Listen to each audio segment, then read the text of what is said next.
Assalamualaikum warahmatullahi wabarakatuh. Apa kabarnya sobat Kisahmania dimanapun berada? Semoga kita masih dalam kondisi sehat walafiat. Di sini langsung saja saya akan membahas masalah pemilihan kacer dengan katurangan yang bagus ya. Khususnya ini burung ternak. Kalau untuk udang-udang sebenarnya sama saja, tapi untuk sampelnya saya pergunakan burung ternak saya. Ini adalah ternak kesekian kali saya, dan ini adalah anak tunggal ya. Untuk pemilihan rotolan dan perawatannya seperti apa, kita langsung saja. Untuk pemilihan yang pertama, kita harus memilih burung yang jantan. Untuk video tutorial pemilihan ada di video sebelumnya.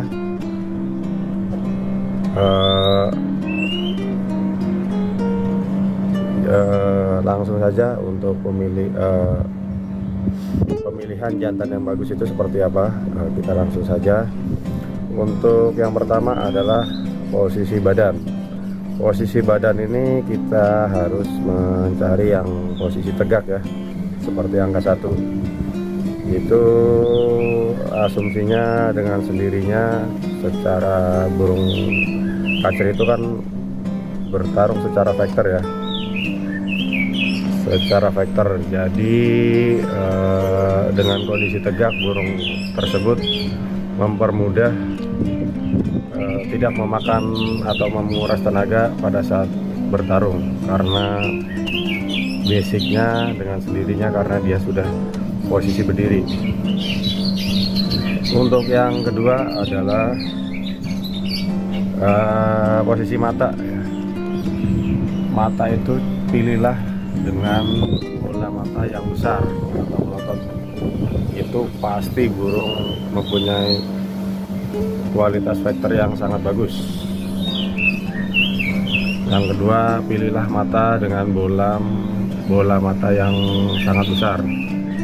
Semua burung khususnya pilihlah burung dengan bola mata yang sangat besar, karena itu menandakan burung tersebut itu sangat vektor. Untuk ciri pemilihan yang berikutnya adalah list. Carilah list yang tebal pada saat burung posisi tidak bunyi atau tidak ngobrol. Pilihlah yang listnya tebal, biarpun masih trotol bisa terlihat ini adalah listnya yang lumayan tebal ya. Apalagi pada saat dia bunyi dan ngotot, maka listnya tersebut akan semakin terlihat sangat tebal. Dan berikutnya adalah pilihlah hidung yang tembus. Alhamdulillah di peternakan saya, kacer saya hidungnya semuanya pada tembus. Karena itu dia pemilihan indukan saya itu memang rata-rata burung prestasi yang saya tangkar, jadi kualitas anakannya insya Allah sudah sangat terbukti ya. Jadi pilihlah hidung yang tembus. Untuk kondisi jinak atau geladak tidak ada pengaruh ya. Banyak yang mengatakan kalau kacer sengaja saya nggak jinakin biar mentalnya ada. Itu sangat salah besar. Burung jinak cetekan banyak yang menjadi juara dan berprestasi. Jadi itu bukan patokan kalau burung jinak itu nggak ada power atau mentalnya. Yang pertama, mental itu bukan di jinak tapi karakter induk. Jadi untuk pemilihan itu terdiri dari yang pertama, tegaknya burung itu nomor 1. Burung dengan posisi tegak itu yang kita pilih. Yang kedua, mata. Yang ketiga, list yang tebal. Kalau saya untuk yang berikutnya adalah paruh. Kalau saya lebih cenderung ke paruh yang kecil. Paruh yang kecil itu menandakan burung tersebut sangat bawel ya, sangat rewel, sangat lantang.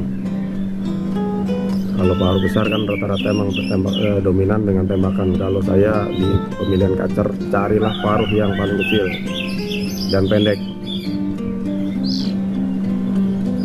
Nah, jadi di antara keempat tersebut, maka itulah ciri-ciri yang bagus. Tetapi kita juga harus mengetahui katuranggan burung tersebut. Jadi katuranggan sangat penting. Katuranggan burung itu sangat penting. Kita harus memahami kalau burung diobiokan, kita kan kurang tahu katuranggan dan keturunan burung indukan tersebut dari mana. Jadi kalau burung ternakan kita sudah paham indukan jantan seperti apa dan betina seperti apa. Itulah ciri-ciri pemilihan kacer trotol yang bagus menurut saya.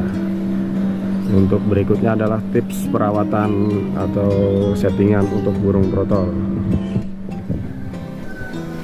Oke, sekarang kita lanjut untuk settingan dan perawatan harian untuk burung kacer trotol rawatan versi saya. Untuk yang pertama adalah pemakaian fur yang saya pergunakan saat ini adalah memakai fur lele ya. Ini fur lele adalah seperti ini, saya ambil dulu contohnya. Ini fur yang saya pergunakan adalah penggunaan fur lele. Karena ini saya setting, saya kali ini tidak menggunakan fur ayam. Untuk penggunaan fur ayam sendiri itu adalah untuk mempercepat proses mabung ya. Karena ini burung saya setting, saya nyoba setting dari awal, maka biasanya memang saya menggunakan adalah fur lele. Harian extra fooding yang saya berikan adalah jangkrik, dimana jangkrik yang saya berikan adalah settingan pagi dan sore itu 7-10. Jadi saya berikan protein yang tinggi dari 7 atau 10 ekor jangkrik tiap hari ya. Saya sengaja memberikan dengan takaran yang tinggi supaya burung tersebut lebih cepat berbunyi, lebih cepat aktif berbunyi, dan tentunya burung posisi badan tersebut menjadi bongsor. Dengan porsi yang masih trotol kita berikan jangkrik yang berlebih. Untuk penggunaan extra fooding yang lain, saya tidak memakai extra fooding yang lain, tapi sahabat kicau bisa juga memakai keroto. Penggunaan keroto sendiri bisa seminggu 2 kali. Sekali ngasih kita memakai takaran setengah cepuk atau 1 sendok makan ya. Jadi sebagai selingan. Dan biasanya memang burung trotol itu kalau nggak kita biasakan penggunaan extra fooding, ya tidak akan memakan extra fooding. Jadi extra fooding yang saya pergunakan adalah jangkrik ya. Ini ada 10 ekor. Jadi ini pemberian saya pagi dan sore, saya berikan 10 ekor. Jadi pemberian extra fooding jangkrik yang banyak itu berfungsi untuk mengemukkan badan si kacer, karena di posisi trotol adalah posisi yang sangat penting ya. Jadi ini saya berikan tiap hari antara 7-10 kira-kiranya. Saya sengaja saya banyakin. Kita langsung saja kasih ke burungnya.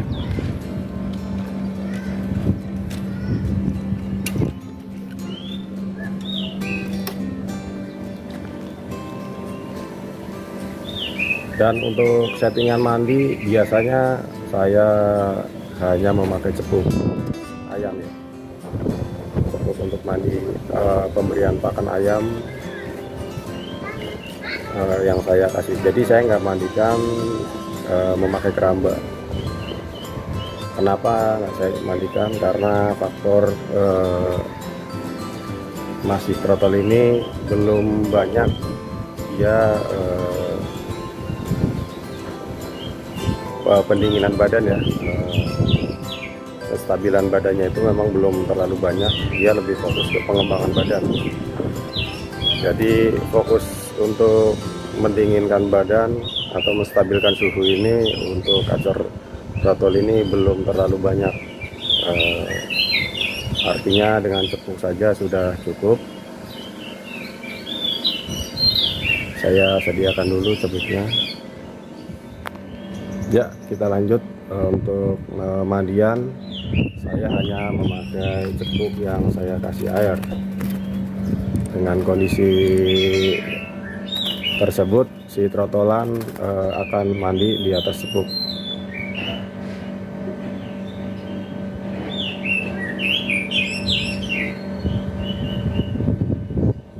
Nah, untuk perawatan harian seperti itu, dan untuk penampatannya seperti apa? Nah, untuk penampatan burung trotol atau burung yang masih anak, jangan dicampur dengan burung yang dewasa yang gacor khususnya, karena biasanya akan cepat merusak mental.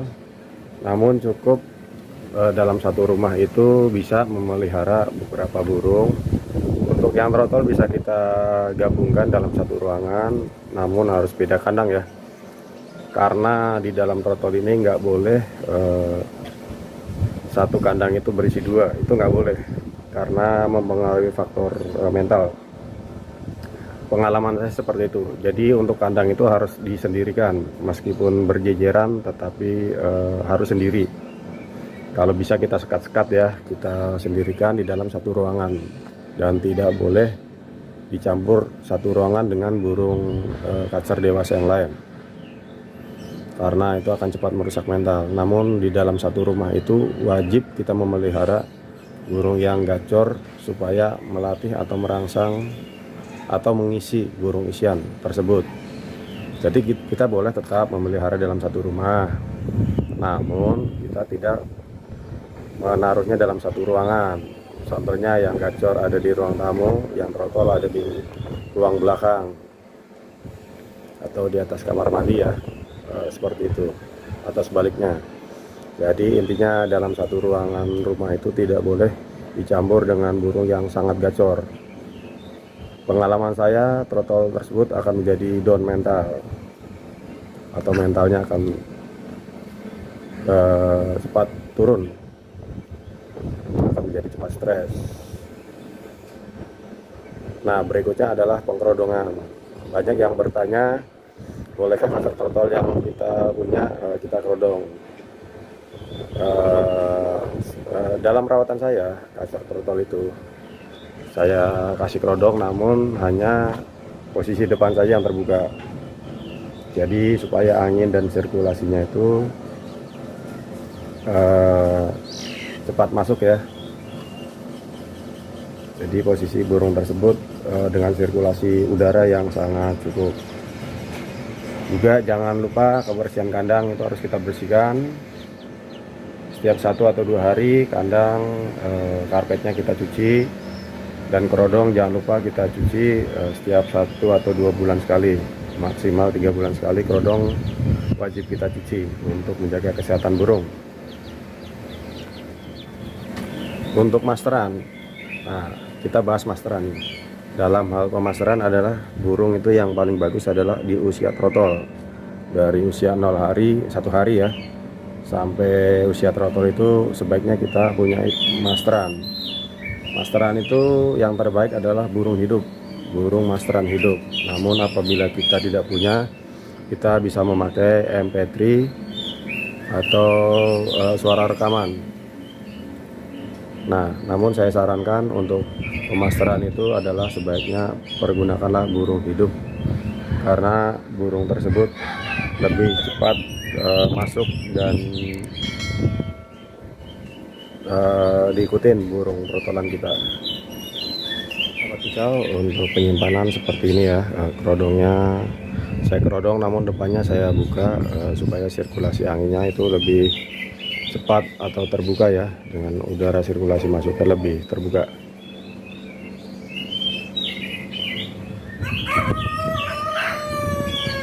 Oke sahabat kicau, dari saya itu saja, mungkin sedikit membantu untuk pemeliharaan trotolan, perawatan harian dari segi pemilihan maupun perawatan ya. Untuk yang belum subscribe, silakan di subscribe, like, share, dan komen. Untuk next videonya kita akan bahas masalah yang lain, bagaimana dan apa, silakan ketik di kolom komentar. Sedikitnya saya akan membantu mengatasi solusi tersebut. Dari saya itu saja. Wassalamualaikum warahmatullahi wabarakatuh.